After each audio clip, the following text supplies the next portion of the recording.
বিসমিল্লাহির রহমানির রহিম। আসসালামু আলাইকুম। আজকে আমরা যে বিষয়টার উপরে ক্লাস করব সেটা হচ্ছে অ্যাকাউন্টিং দ্বিতীয় পত্র চ্যাপ্টার 2 এর অংশীদারি ব্যবসায়। আমরা গত ক্লাসে পার্ট 3 সলভ করছিলাম, আজকে আমরা পার্ট 4 সলভ করব। আসলে এই টপিকটা হচ্ছে কমিশন সংক্রান্ত সমস্যা। এই সমস্যাটা শুধুমাত্র একজন স্টুডেন্টের না, 100 জনের মধ্যে 90 জন স্টুডেন্টেরই এই সমস্যাগুলো আমাদের থাকে। সো এখন কথা হচ্ছে কমিশন সংক্রান্ত যে সমস্যাগুলো এইগুলো আমরা একটু ভালো মতো খেয়াল করব, যেন আমাদের প্রশ্নের মধ্যে দেওয়া থাকলে আমরা খুব সহজে এই প্রশ্নগুলো সলভ করতে পারি। তো আমাদের প্রথম প্রশ্ন হচ্ছে নিট ল্যাবের উপর কমিশন। নিট ল্যাবের উপর কমিশন প্রশ্নের মধ্যে বলে দেওয়া থাকবে, যেটা পার্সেন্টেজ দেওয়া থাকবে যে নিট ল্যাবের উপর কমিশনের হার 5% বা 10% বা 20%। যদি এই টাইপের কোনো কিছু বলে দেওয়া থাকে তাহলে আমাদের প্রথম কাজ হচ্ছে আমরা আগে নিট ল্যাবের মানটা প্রশ্নের মধ্যে দেওয়া থাকবে, তো আমরা ওই নিট ল্যাবের মানটা ফার্স্ট টাইম লিখবো ইনটু হচ্ছে পার্সেন্টেজ, অর্থাৎ টোটাল ভ্যালুর উপরে ডিরেক্ট পার্সেন্টেজ দিয়ে যেই মানে আমাদের ভ্যালুটা আসবে সেটা হচ্ছে আমাদের কমিশনের মান।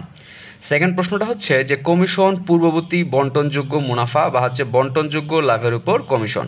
এখন প্রশ্ন হচ্ছে কমিশন পূর্ববর্তী বন্টনযোগ্য মুনাফা বা হচ্ছে বন্টনযোগ্য লাভের উপর কমিশন, যদি এই কথাটা বলে দেওয়া থাকে, একটা পার্সেন্টেজ দেওয়া থাকবে, সেক্ষেত্রে আমরা জাস্ট মনে রাখবো যে বন্টনযোগ্য মুনাফাটা আমরা কিভাবে বের করব এই সম্পর্কে আমাদের একটা ভিডিও গ্রুপে আপলোড করা থাকবে, তোমরা কাইন্ডলি একটু দেখে নিও। তো এখন কথা হচ্ছে আমরা এই টাইপের প্রশ্ন সলভ করার ক্ষেত্রে আমাদের ফার্স্ট টাইম বন্টনযোগ্য মুনাফার পরিমাণটা বের করতে লাগবে, যেটাকে আমরা বলবো যে কমিশন পূর্ববর্তী বন্টনযোগ্য মুনাফা। এখন প্রশ্ন হচ্ছে এই কমিশন পূর্ববর্তী বন্টনযোগ্য মুনাফার উপরে যখন আমাদের পার্সেন্টেজটা নির্ণয় করতে বলবে, সেক্ষেত্রে আমরা এই ভ্যালুটার উপরে ডিরেক্ট পার্সেন্টেজ দিব, পার্সেন্টেজ দিয়ে যা আসবে হচ্ছে আমাদের তাই অ্যান্সার। কিন্তু যদি প্রশ্নের মধ্যে বলে দেওয়া থাকে যে কমিশন পরবর্তী বন্টনযোগ্য মুনাফার উপর কমিশনের হার, যদি এই টাইপের কথা আমাদের প্রশ্নের মধ্যে বলে দেওয়া থাকে, সেক্ষেত্রে আমরা কি করব যে কমিশন চার্জের পূর্বে বন্টনযোগ্য নিট লাভ, অর্থাৎ আমাদের বন্টনযোগ্য নিট লাভ বা নিট মুনাফার পরিমাণটা আগে বের করে নিতে লাগবে, যে টাকাটা আমরা বন্টনযোগ্য আকারে কাউন্ট করব। এখন পার্সেন্টেজ যা দেওয়া তোমার থাকবে, যদি তোমার 10% থাকে তাহলে এই জায়গায় লিখবো হচ্ছে 10, নিচে হবে কত 110। যদি তোমার এই জায়গায় 5 থাকে তাহলে নিচে হবে কত 105।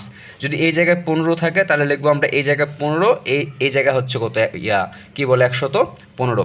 তো এখন কথা হচ্ছে এই টাইপের প্রশ্নগুলো আমাদের পরীক্ষায় কিন্তু সবচেয়ে বেশি আসে। আমরা এই চ্যাপ্টারের সম্পূর্ণ বেসিক আমাদের গ্রুপের মধ্যে দিয়ে দিছি আর আমাদের ইউটিউবে দেওয়া আছে।